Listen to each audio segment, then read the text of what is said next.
Complete this rhyme. Twinkle, twinkle, little star. How are you working? How? Who is that?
This is the Election Bureau. Hello and welcome to the Channel 1 Newsroom live from our studios at number 5 Wula Hansen Lane at Tesano in Accra.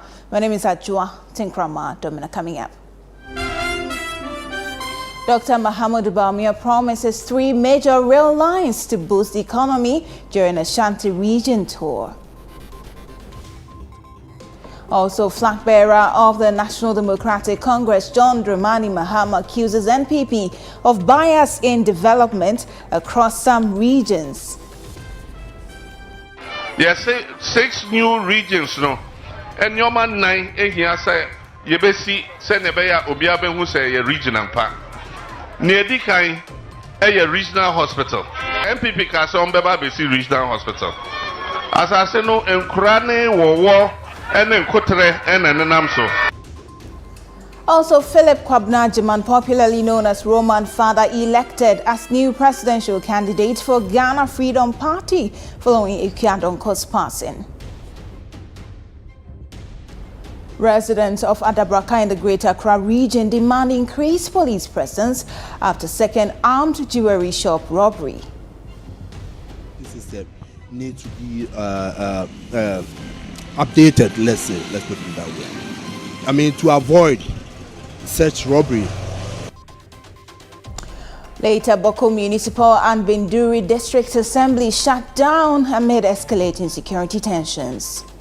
Government have to get down to all these people who are involved in it. It looks like we are attempting to deal with the problem, but not actually being very, excuse me to say, we haven't been so serious about resolving this matter. Coming up in CNR Business.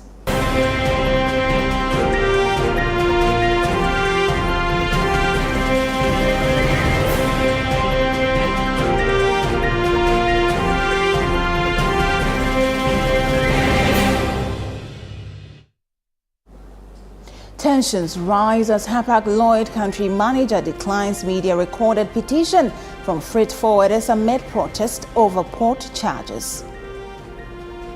That make them all the money that they make. So, under what circumstances would the CEO be in office and not want to? What are we? There are police here. What is this scared of? We wouldn't want the CEO to come and receive our petition. We don't have a problem with the operations person. But the point is that these are CEOs of businesses that have arrived here today. And we expect the CEO, the money that we give him, it's just a basic interaction to present the petition to him.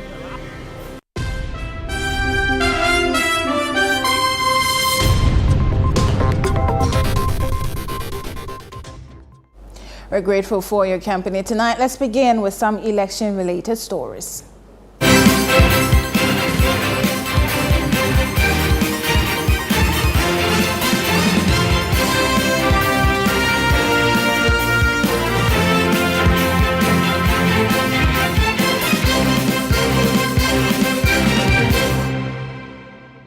Flag bearer of the National Democratic Congress, John Dramani Mahama, has criticized the governing New Patriotic Party for allegedly prioritizing development in regions based on their electoral support. He argues that this approach neglects areas that did not favor the NPP in elections, suggesting it undermines equitable development across the country. He made these remarks during his tour of the Oti region.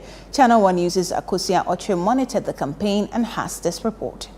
The NDC presidential candidate John Mahama on Monday began a 2-day tour of the Oti region, one of Ghana's 6 newly created regions. Although the NDC has a long-standing stronghold here, having been carved out of the Volta region in 2018, they aim to retain all 8 parliamentary seats currently held and improve upon the 62% of votes garnered in the last presidential election. As part of their strategy to capture more votes, the Mahama campaign team made a stop in Dambai in Karachi East on the first day of the tour, where he received a warm welcome from local chiefs and party supporters. Key issues for the region include access to potable water, electricity, a poor road network, and inadequate health facilities. The chief of Dambai, Nana Imprabezimuna III, highlighted the lack of development in the region and appealed to John Mahama to prioritize development projects if elected in the December polls.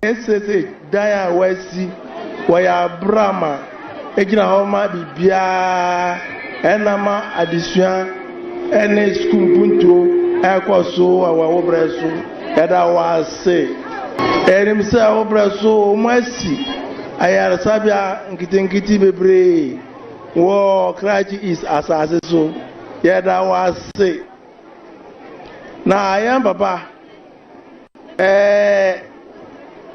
yes rase uba ngani ada akumasu so obaya ma ene ye regional hospital anka omuso obaya ma ya aka yura muno.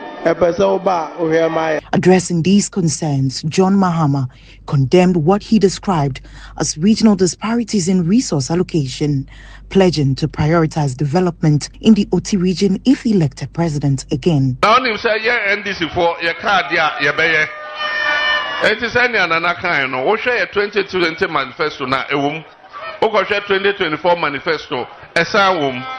Yes, 6 new regions no. And your man 9 here say Yebesi Senebeya Obiabe who say a regional park. Near Dikai a regional hospital. MPP Kasomba Besi regional hospital. As I say no Nkrane war and then Kotre and Namso. I Omabesi plywood hospital, yeah, the plywood at Jehu. Namuni Madikronti a regional hospital number so. Yeah, to about 2020. Omwenya Karachi East seat no no hospital aka ezu enso NDC there NDC ogo Ashanti regional abani bebre yenya enso yankase yento abaman nti etwe omodwa. From the NDC, let's move to the Ghana Freedom Party, and Philip Kwabnajiman, popularly known as Roman Father, has been elected as the new presidential candidate for the party following the passing of its founder and previous candidate Akua Donkor. Roman Father, a well-known radio and TV personality with a Accra-based Tenka FM, confirmed his election to a media outlet on November 4, 2024. He explained that his selection came after extensive consultations within the party's leadership to ensure a smooth transition. He highlighted that his nomination was strongly influenced by his prior role as Akua Donkor's running mate for the upcoming December elections, positioning him as a natural successor to carry forward her legacy and vision for the Ghana Freedom Party. And now with some 33 days to election 2024, the NPP and the NDC have intensified their campaigns in the Ashanti region, considered a battleground in this election. In the following report, City News' Samiri Afi explains why both parties are bent on securing more votes from the region. The Ashanti region has over the years been seen as a stronghold of the governing New Patriotic Party, the NPP, after election results show the party's dominant presence. Out of 47 parliamentary seats, the MPP has 42 and the NDC only enjoys 4, namely Asawasi, New Edubiase, Seche Odumase and Seche Afram Plains, and 1 independent seat. With a voter population of over 2.5 million in the year 2012, the MPP, led by then candidate Nana Akufo-Addo, won the region with some 1,531,132 votes, representing 70.86%. John Mahama of the NDC only obtained 612,616 votes, representing 28.25% of total vote cast. In 2016, the NDC launched an operation to secure some 1 million votes in the region.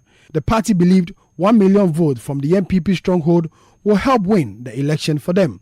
But the dream could not materialize as MPP maintains its commanding lead in the region, obtaining 1,646,949 votes, representing 76.27%, a marginal increase of 6% from the 2012 election.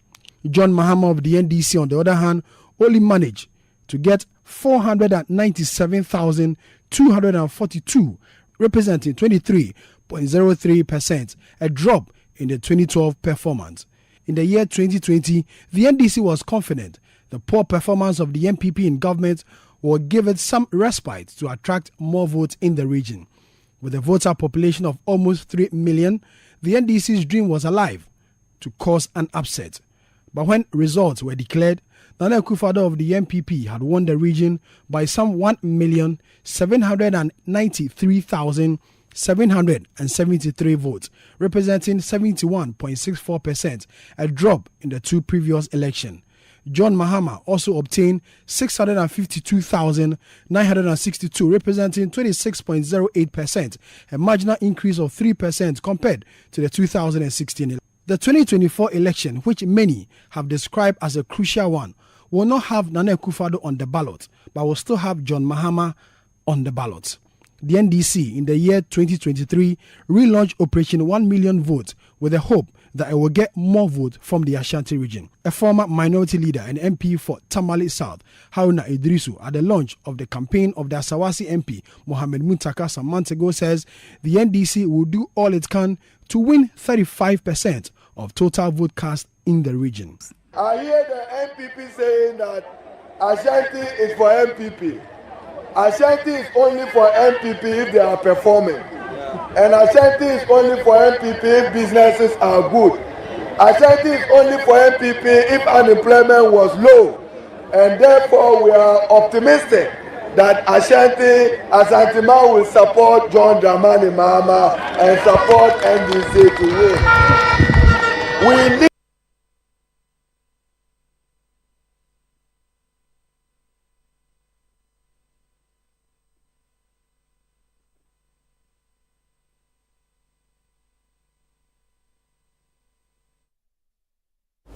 We apologize for that, but let's stay on election-related matters. And in Accra's Odododiodioo constituency, the stage is set for a high-stakes political showdown as the NPP and NDC prepare to contest one of Ghana's most historically charged seats. Now, with new candidates from both major parties, December's election could signal a major shift in this NDC stronghold or reaffirm the enduring influence of tradition. Channel 1 News' Ni Ayikwe Okai reports. Odododiodioo consists of over 100,000 eligible voters with 7 electoral areas. These are Koledudo, Amamomo, Mudo, Mleshi, Kinkan, Kolewoko, and Mlechagono. The Odododiodioo constituency has historically been identified as a flashpoint for electoral violence, primarily due to the long-standing political rivalries in the constituency. This has often necessitated targeted security measures by the police to avert conflict. I don't expect to see what happened in 2016. In fact, from 2012, 2016, in 2012, the same Neil and Sevandapoe with Captain Okankwe, you know, a lot happened. There's Lausus, the Canadian Japons were beating. So there's a particular candidate who can be associated with violence. And the fact that he is no more, I am happy.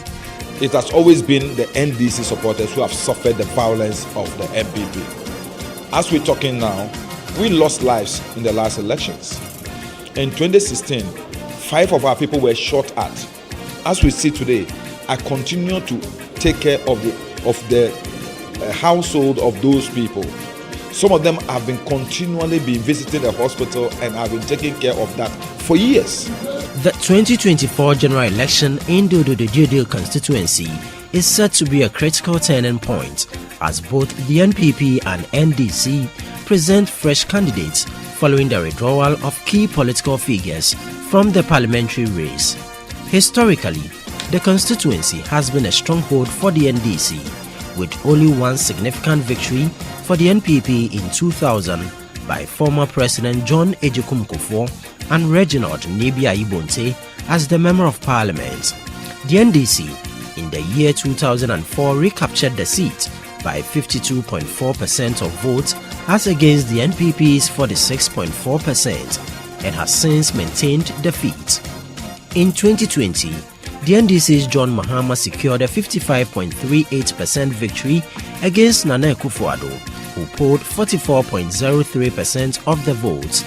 The parliamentary candidate of the NDC, Neil Lante Vanderpoy, secured 53.83% of the total vote cast, whereas the NPP's Neil Lante Bannerman garnered 45.31%, cementing the party's historical dominance in the constituency.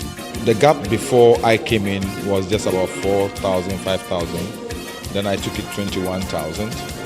Then the issue of the demolition exercise and the problems of the June 3rd rain disaster affected us and brought our number down to almost about 17,000. And then the last elections, they were allowed some unbridled transfer of voters to our constituency, and that further reduced our margin. In 2012, we lost the parliamentary elections by 21,000, the difference of 21,000. In 2016, the difference dropped to 9,000. As I speak to you, it's 6,000, the difference between the NPP and the NDC.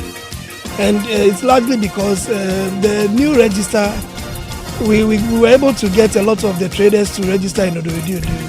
The upcoming election raises the question, could this be the year that the NPP breaks the NDC's hold and swings the tide in its favor? The NPP's new parliamentary candidate, Abdul Manaf Soa, brings a fresh face to the race after Neil Lante Bannerman's third attempt to secure the seat fell short. The NPP has a few factors working in its favor in this election.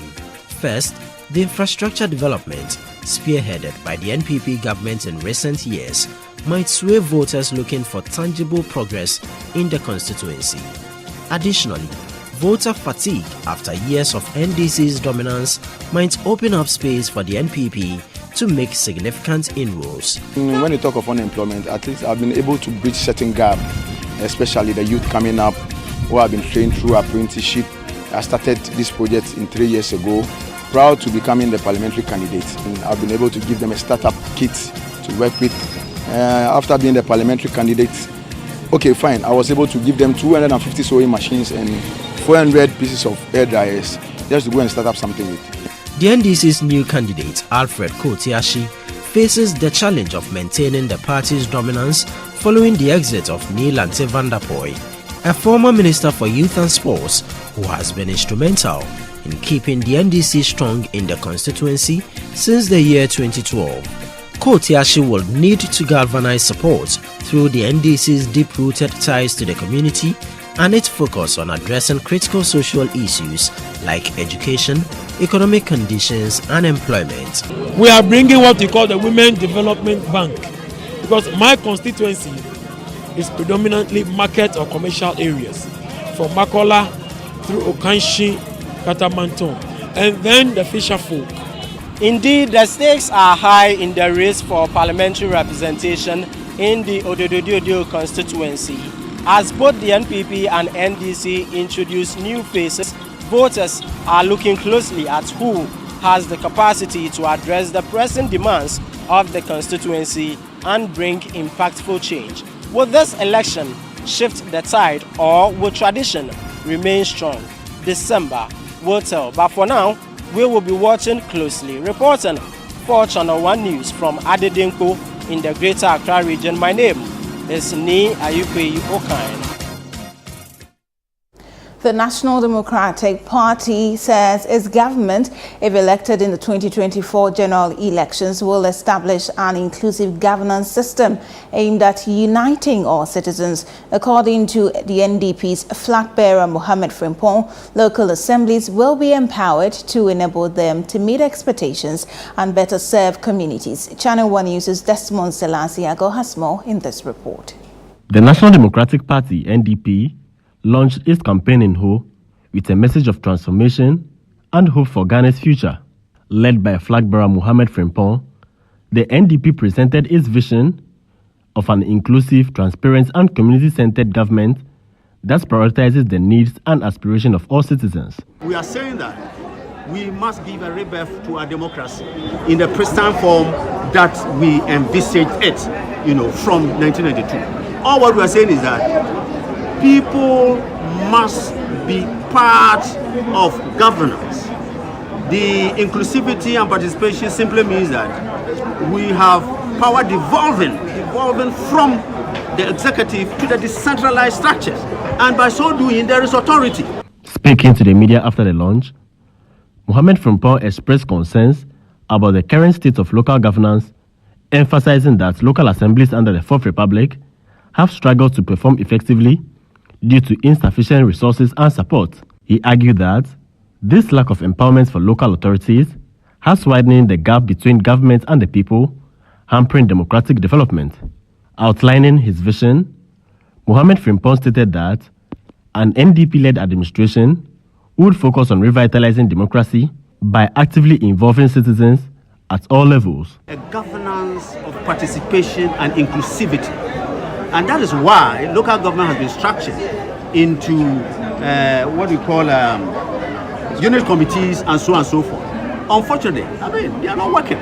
The unit committees are not working. Leadership of the National Democratic Party says it will equip local governments adequately when voted into office to ensure they perform their tasks effectively. Reporting for Channel 1 News from the Volta Regional Capital, my name is Desmond Selasiago. This is a Channel 1 News broadcasting live from our studios at Tesano in Accra. When we return, residents of Adabraka in the Greater Accra region demand increased police presence after second armed jewelry shop robbery. Please stay for details of this and other stories shortly.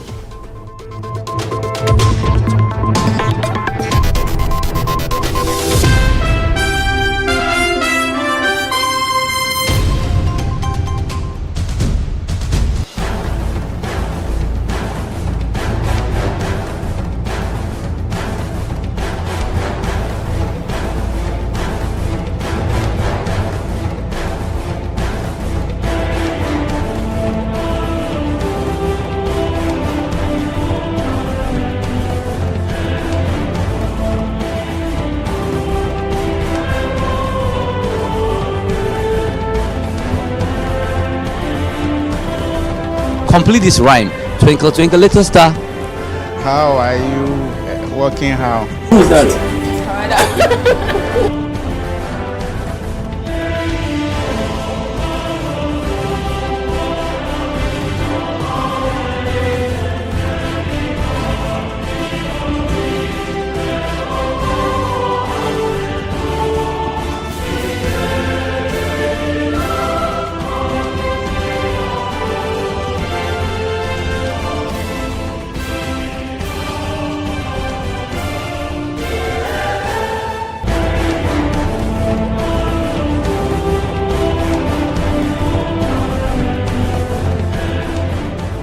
Welcome to The Point of View. Welcome to Face to Face on Channel 1 Television. And hello, welcome to What the Papers Are Saying. This be football made in Ghana. It be the only pidgin show where it day on your screen. Channel 1 TV. Thank you so much. Some people are late. They have to catch up. City TV is now Channel 1 TV. You understand? This is Channel 1 TV, telling your story, empowering change.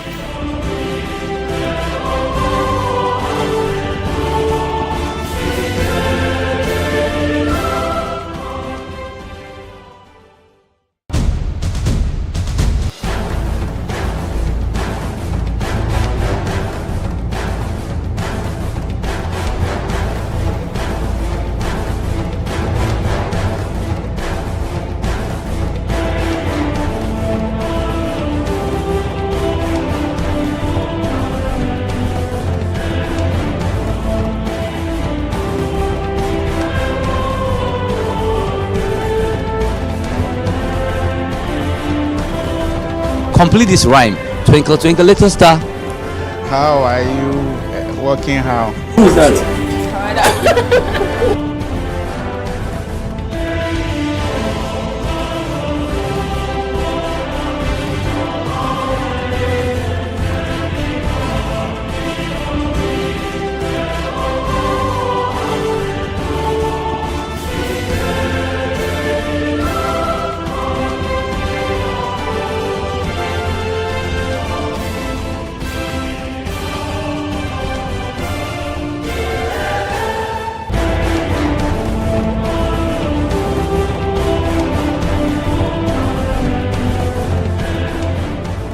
Welcome to The Point of View. Welcome to Face to Face on Channel 1 Television. And hello, welcome to What the Papers Are Saying. This be football made in Ghana. It be the only pidgin show where it day on your screen. Channel 1 TV. Thank you so much. Some people are late.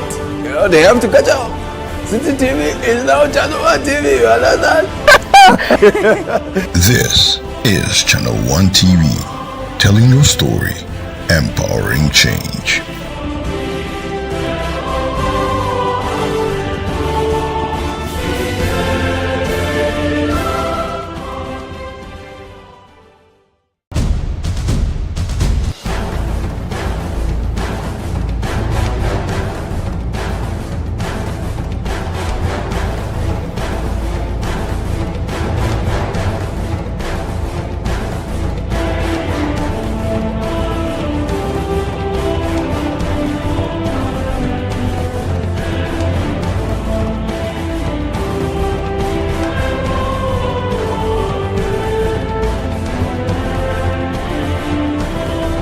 Complete this rhyme. Twinkle, twinkle, little star.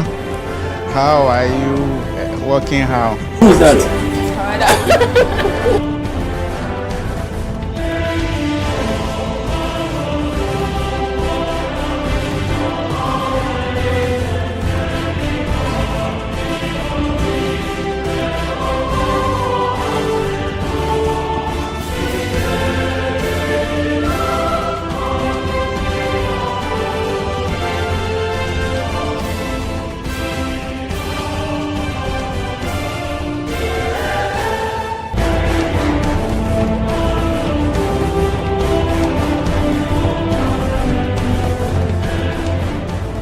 Welcome to The Point of View. Welcome to Face to Face on Channel 1 Television. And hello, welcome to What the Papers Are Saying. This be football made in Ghana. It be the only pidgin show where it day on your screen. Channel 1 TV. Thank you so much. Some people are late.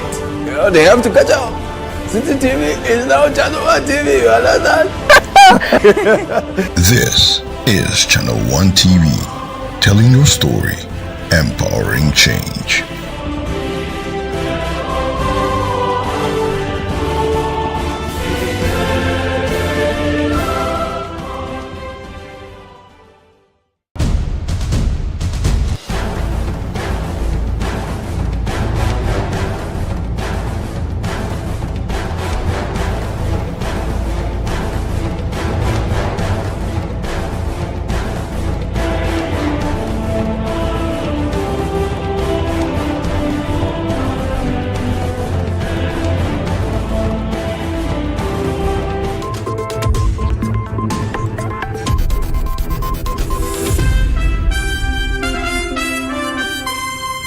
You're welcome back to the bulletin. Let's bring you some more election-related stories. And flag bearer of the new patriotic party, Dr. Bawumia, has announced that his government will prioritize the construction of 3 major rail lines to connect key parts of the country, emphasizing the importance of these projects in enhancing economic activities such as mining and farming. Channel 1 News' Hansen Ajuma reports on the MPP flag bearer's visit to the Ashanti region. On Monday, Dr. Bawumia commenced a 15-day tour of the Ashanti region, starting with visits to the Atwoman-Ponua, Atwoman-Wabeja South and Atwoman-Wabeja North constituencies. These areas have traditionally supported the NPP. However, the party saw a significant drop in votes during the 2020 elections compared to 2016, with Atwoman-Ponua experiencing a 9% reduction Atweman Wabieja South a decline of 18%, and Atweman Wabieja North a decrease of 24.7%. In response, the NPP has fielded new candidates in these constituencies, prompting the flag bearers team to prioritize visits to these areas. The tour began in Toboso, a mining community within Atweman Punya, where Dr. Bawumia outlined his plans for the mining sector. Geological Survey Authority for omo maps ni nyina ba akire yam bibia gold no war, so that you won't do trial and error to start with. Now you share community mining schemes. Now you licensing miners no, so that obia entimi emba and kese you are not allowed to do this. You will be licensed according to the law and you will work according to the law, as long as you don't mine irresponsibly.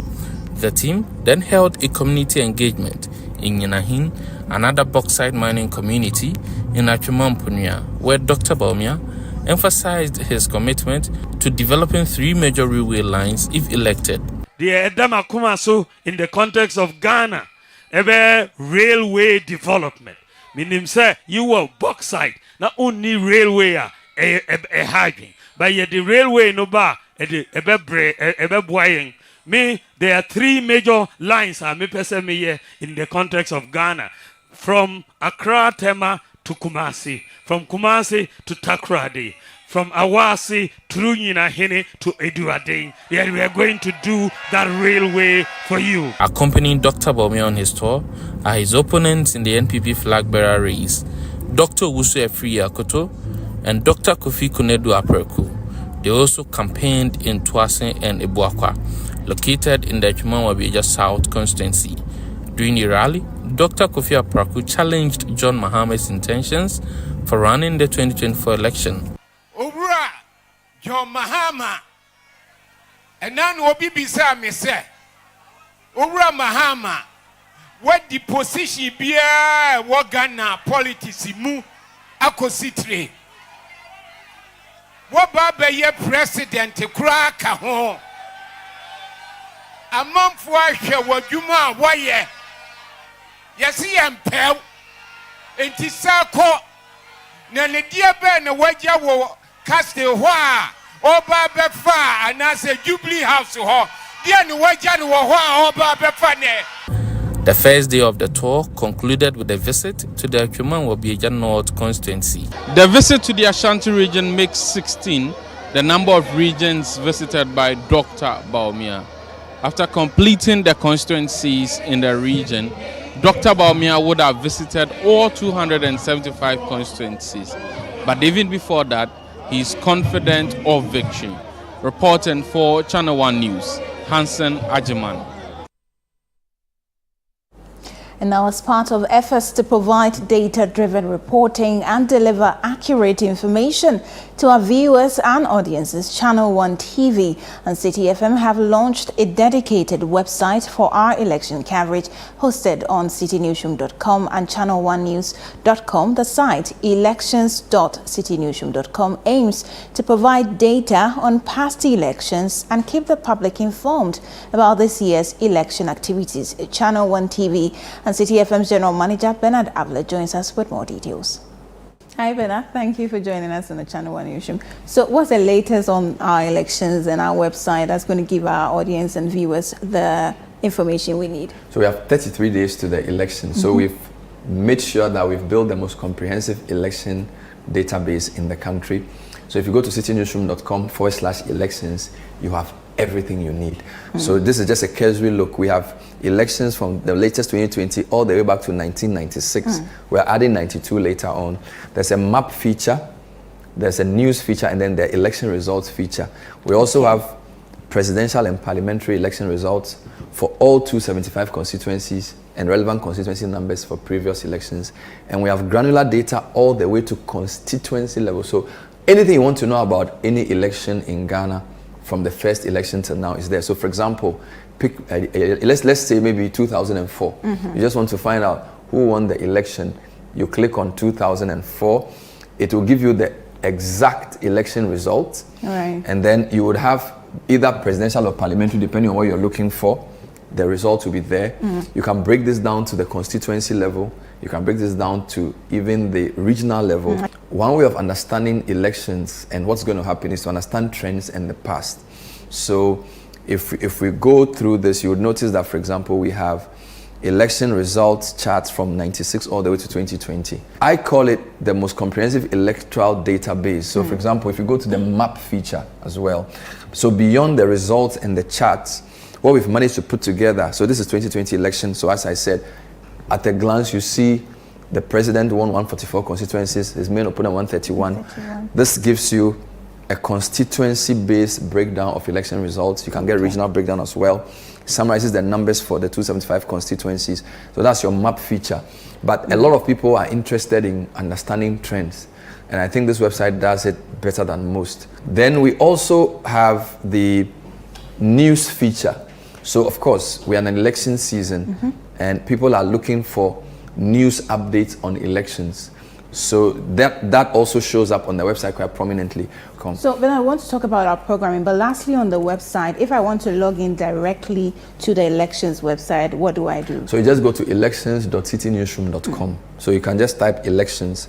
Once you type .city, it comes through. Take you there. Or you can go to citynewsroom.com/elections. It's the same thing. You're right. This first working day of November, we've also introduced new segments. So we have 3 main election programs. Of course, we have the community forum hosted by Philip Latte. That plays regularly on the Times Advertised, and then Samuel Acom brings you the constituency. Now we also have the situation room, which up until today airs only in the afternoons. So it aired 3 to 4 Mondays to Thursdays. We've added one whole chunk. So now if you tune in after 10 p.m., you're going to get a replay of the situation room. We're delving into some very interesting regions this week. We're looking at the Western region, both presidential and parliamentary. So for those who are at work and miss the situation room in the afternoons, now at 10 p.m. there's a whole hour. In addition to breaking programs covering the campaigns, I think we have the most comprehensive election programming, giving people a great understanding of the past so they can look into the future with more certainty. What about hashtags? So when you go to the website, for instance, would you find them featuring there? No, the hashtag really aggregates the comments around specific issues. So Ghana Polls, Election Bureau is also another hashtag we use. But I think once you type Channel 1 or City Newsroom, all the information you need comes in. And very importantly, this is also fitted to your device. So if you have a mobile device, you're on the go, you get the same quality that you get on your normal desktop or your laptop. So I think even as people are watching now, they can go to elections.citynewsroom.com and try it out. Look for their constituency, look for what happened a few elections in the past, the names of candidates. Is going to be very, very informative. And this is a reminder that this is the Election Bureau. Stay tuned for comprehensive and timely coverage of the 2024 general elections. Follow us for real-time updates and join the conversation using the hashtag GhanaPolls2024. Let's now bring you some other stories. Residents and workers at Adabraka in the Klote-Kole constituency are urging the police to enhance security in the area after an armed robbery at a jewelry shop on Saturday, November 2. They expressed concern for their safety, noting that this is a second similar incident to occur recently. Channel 1 News' Philip Nilate has more. This is the stretch on which the robbers attacked the Corolla vehicle and made away with huge amount of money that we understand is over 6.2 million Ghana cedis. This stretch is the Jones Nelson Avenue, and to my right is leading to the Adabraka police station. Some few minutes drive or walk to the Adabraka police station. And we understand that the vehicle that was used to embark on this illegal act came from my left side, from that particular road, and blocked the Corolla vehicle at this particular intersection, where the robbers attacked the occupants of the vehicle and made away with huge sums of money. Or we will speak to residents here and we will speak to the various authorities, find out from them what they make of the situation that happened here on Saturday and the next line of action from the various various authorities. This one, they come first, around last 3 months. Bullet no touch anybody. Last week too, bullet no touch anybody. But we don't know the third time. So we are begging for that one. Such robbery may go on. It may go on somewhere else, not here at Adabraka or somewhere. But if it happens, what are we going to do to arrest those people behind it? Member of Parliament for Clotic Holly, Dr. Zaneto Ajiman Rollins, says her outfit is collaborating with the Ghana Police Service to intensify security in the area. I did speak to a constituent. I did go around and I did indicate to the commander that I would be coming over with some of the people from within the community to see what's the way forward, because this is the second time this incident has happened in 4 months. This is not something that's normal for Adabraka. It's very disturbing, and we just needed to have an understanding of how do we move forward as a community while this issue is being looked into. It's a miracle that unfortunately it's one person who got injured, but it could have been more. You know, with them firing into the air, there were children in the school, in the mosque.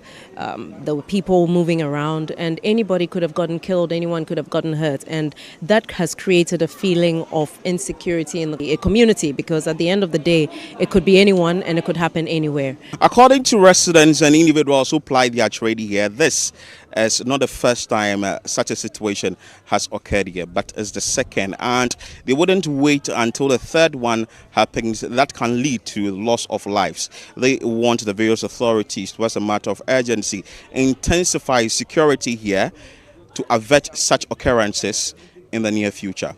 Reporting for Channel 1 News, my name is Philip Ni Latte.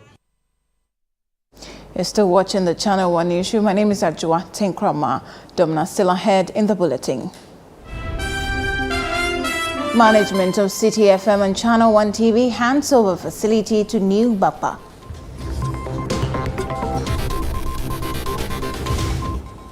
We have details of that and other stories coming up shortly.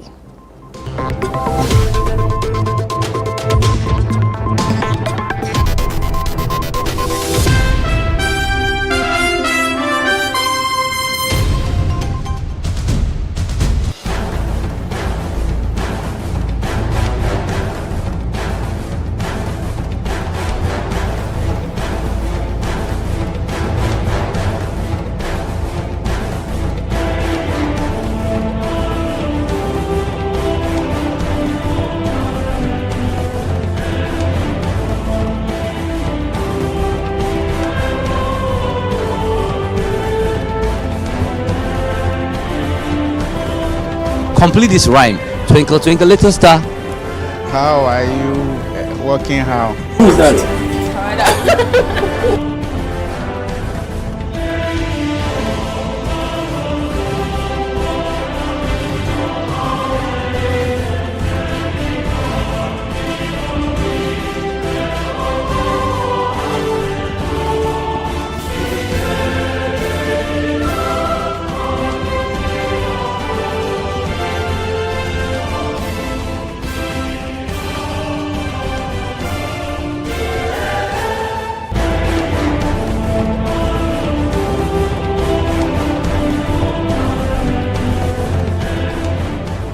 Welcome to The Point of View. Welcome to Face to Face on Channel 1 Television. And hello, welcome to What the Papers Are Saying. This be football made in Ghana. It be the only pidgin show where it day on your screen. Channel 1 TV. Thank you so much. Some people are late. You know, they have to catch up. City TV is now Channel 1 TV. You understand? This is Channel 1 TV, telling your story, empowering change.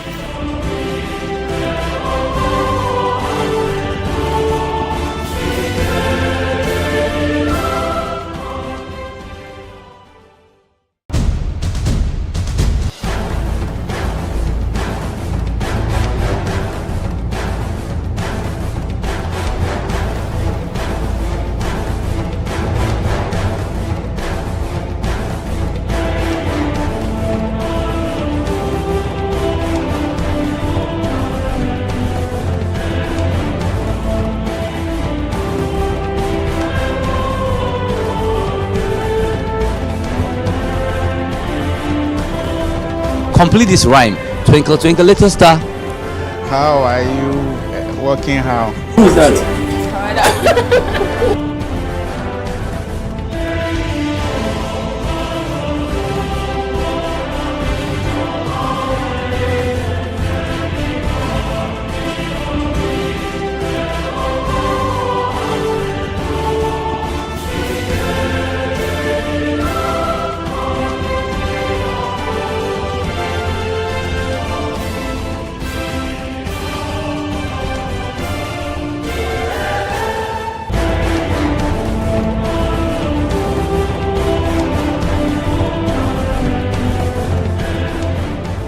Welcome to The Point of View. Welcome to Face to Face on Channel 1 Television. And hello, welcome to What the Papers Are Saying. This be football made in Ghana. It be the only pidgin show where it day on your screen. Channel 1 TV. Thank you so much. Some people are late.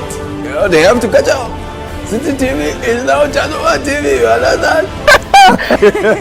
This is Channel 1 TV, telling your story, empowering change.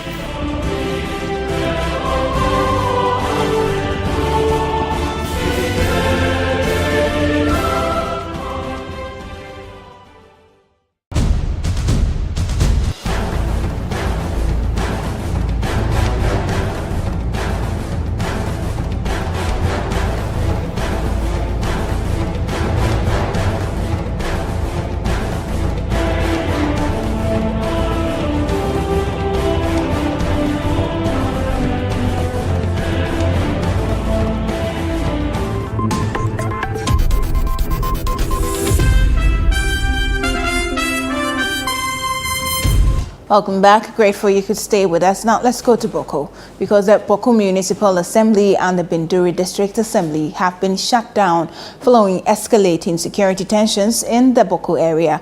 The Bawku Municipal Assembly was forcibly closed by unidentified individuals demanding the arrest of Alhaji Seydou Abagre, who is claimed to be an illegally installed chief.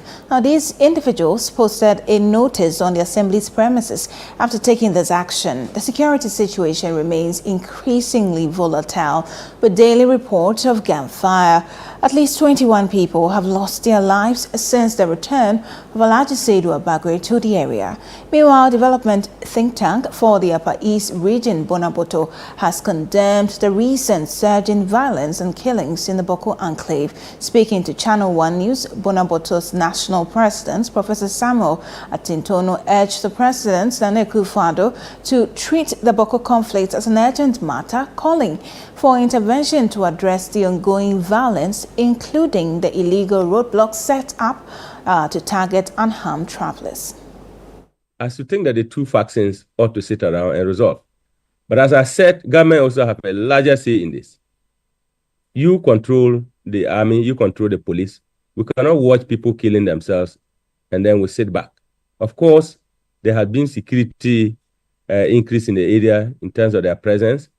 But you watch what happened between the Bolga-Walwali route recently. It's not something good. We should think that the security need to increase their presence, and government have to get down to all these people who are involved in it. It looks like we are attempting to deal with the problem, but not actually being very, very, excuse me to say, we haven't been so serious about resolving this matter. This is where I see the problem. Away from that, the Civil and Local Government Staff Association of Ghana, CLOGSAG, has announced a nationwide strike starting November 7, citing delays by the government in finalizing a new salary structure.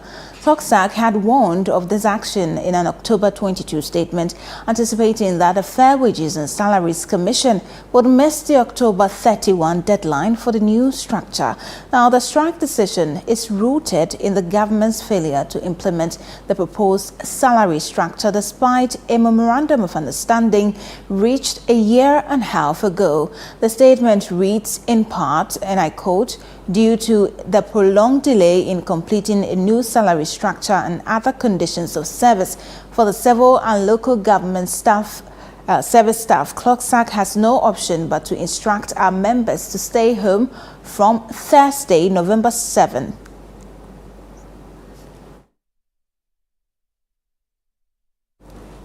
And our management of City FM and Channel 1 TV has handed over a market, washroom facility and water system to the people of New Bapa in the Central Tong district. The facility is constructed at a cost of 1.3 million cedis, were made possible through the generosity of the station's listeners and viewers. Now, these new amenities complement the numerous shelters and clinics previously built for victims of the Akosombo Dam spillage disaster that occurred a year ago. Meanwhile, the Member of Parliament for the area is advocating for compensation for the affected victims. Fred Duho has more in this report. It's been more than a year and many have so far forgotten about the disaster that struck when the Volta River Authority spilled the dam, leading to havoc in various homes, displacing thousands of people. Today, we are handing over a market, a washroom facility, a water station to the people of New Bapa in the Central Tong district. The administrator of City FM and Channel 1 TV, Mr. Matthew Aidan, represented the managing director, Mr. Samuel Atamensa, in handing over this facility to the good people of New Bapa. And this was the message and appreciation he extended to them for their participation and their fortitude throughout these trying times. We want you to have back your life. This may not bring all that you have lost, but then our donors and the station is saying that we thank you for your endurance, and we want to also thank you that you have been there from day one when we decided to come and put up this facility. One of the chiefs of this area, Togbi Sakpiti, he's been happy about the fact that City FM and Channel 1 TV came through for them. I know government have emergency plans since that day, that fateful night, that we have to do all manner of things to evacuate our people. Thank God we were able to do it successfully. Not even a single life has been lost. Today we are here. Our people have to go back to whatever they have to do to survive. I am a bit disappointed. This is the first time I wanted to express this.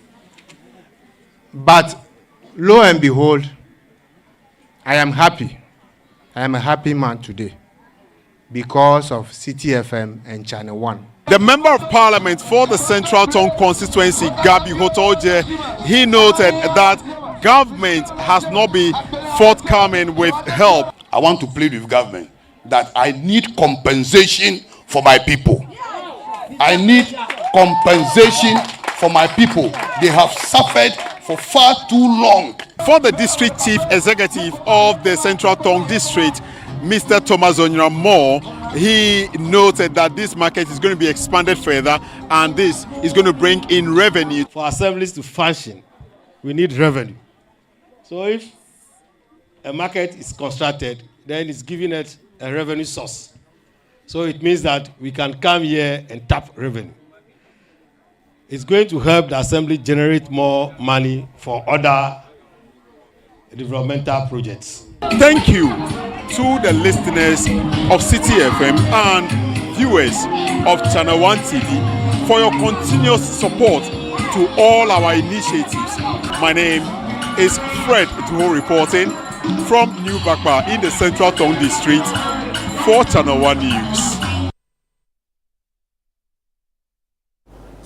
Education Minister Dr. Yaosei Aduchum has cautioned against calls to abolish the double-track system, warning that such a move could limit access to free senior high school education for many Ghanaians. During an unannounced visit to the Presbyterian Boys Senior Secondary School, PRESEC, Dr. Aduchum stressed that the system ensures broader access to secondary education. Channel 1 News' Samuel Akom report. On Monday, November 4, Dr. Yaosei Aduchum, Ghana's Education Minister, made a surprise visit to Presbyterian Boys School, Legon, to assess the admission process for first-year students. He took the opportunity to interact with students, urging them to make the most of the free senior high school program.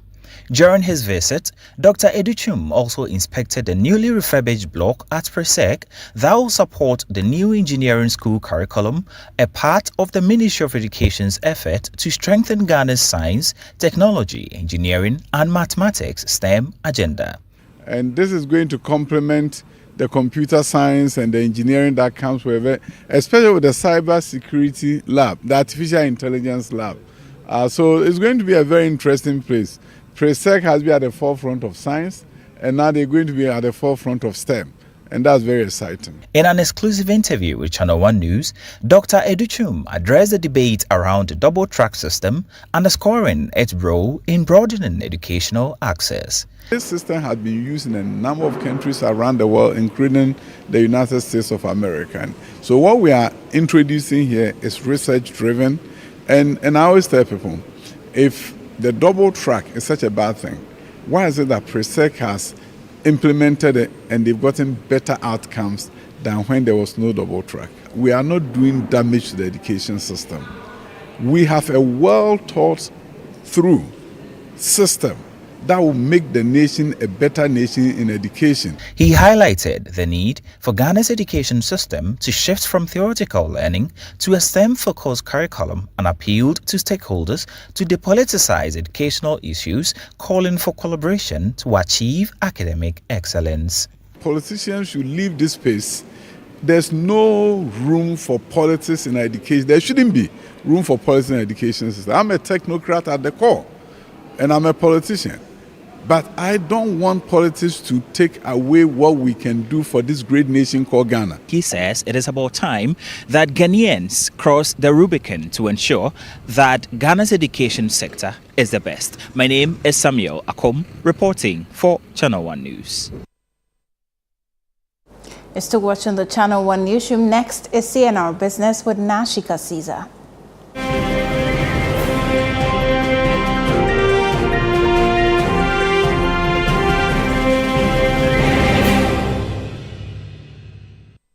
CNR Business is brought to you by MTN and EcoBank. Hello and welcome to CNR Business, proudly brought to you by MTN.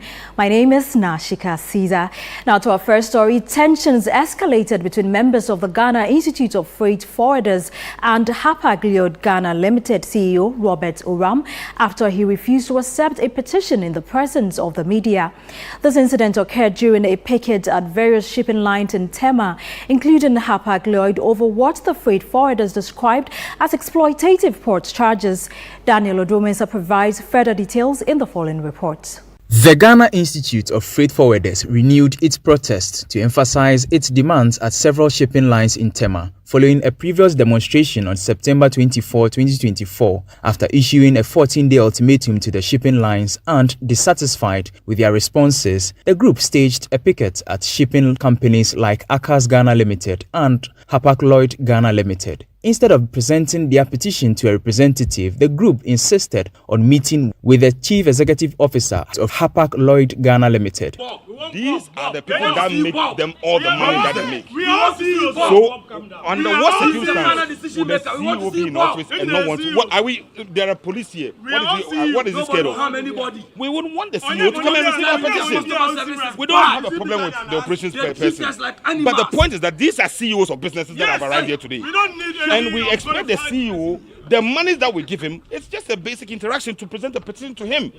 So with the greatest of respect, we would want the CEO to be here so that we can present a petition and out we go. After the group persisted in their demands, the country manager eventually met with the freight forwarders but declined to engage due to the media's presence.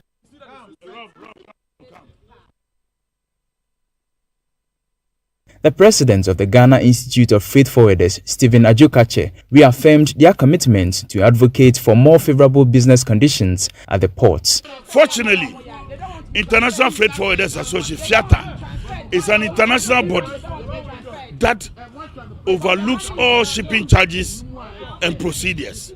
Very soon, there's going to be an official letter coming to be given to the transport minister and other matters that lead or regulate these shipping lines, and we take it from there.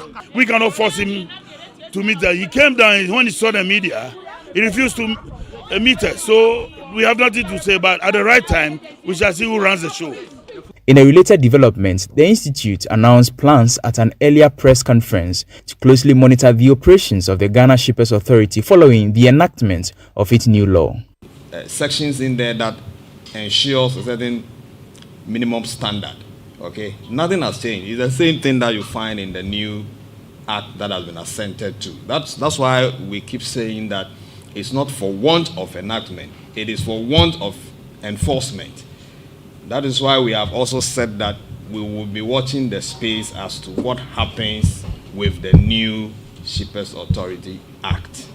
Yes. Freight forwarders have stressed that they would embark on a series of pickets at the various shipping lines to drum home their concerns about exploitative charges at the ports. For CNR Business, my name is Daniel Odro-Mensah. And that's it for CNR Business, proudly brought to you by MTN. My name is Nashika Caesar. Many thanks for your time.